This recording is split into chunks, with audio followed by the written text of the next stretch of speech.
So consider this.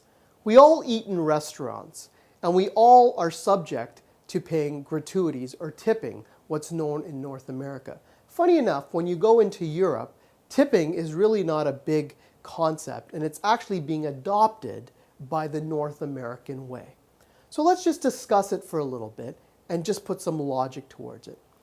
So whether we eat in a restaurant where food is, say, $10 or $20 a plate, or where we get into restaurants where food can be $50 to $75 a plate, why are we paying a percentage of what the plate is? Should we not be paying, if it's for service, a number for service?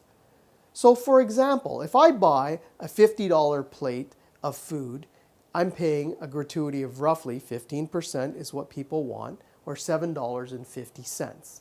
Whereas if I buy a $10 plate of food, I'm paying $1.50. Well, what's the waiter's job? The waiter's job is to bring that plate of food from the kitchen to my table in an orderly fashion, in a timely fashion. If I order a bottle of wine, and that bottle of wine is $25, I'm expected to pay for the waiter to uncork it and to pour it into my glass.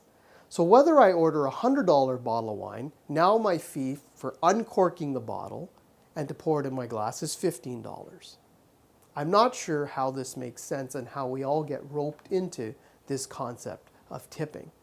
The other interesting thing, and I want you to take note of this the next time you're at a restaurant, is when they put an automatic gratuity, generally on groups of 6 and more, they add it on after the taxes have been added. So for example, if your bill is $100, your HST is 13%, they tip now on the 113 amount, not the 100.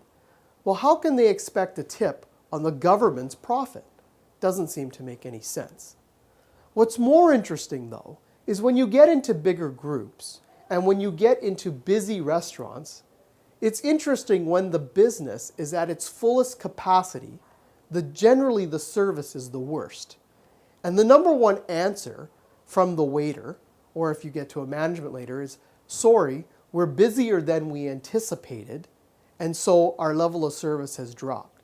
I'm not sure how that makes any sense in a business model when an owner of a restaurant opens up and let's say he has 100 tables. Has he not geared his business to be busy at 100 tables? Because at 100 tables, he's making the most amount of profit.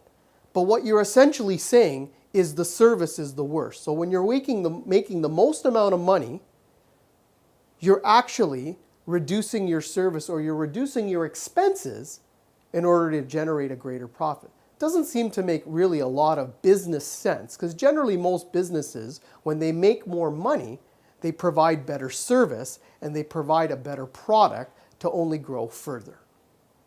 Consider this.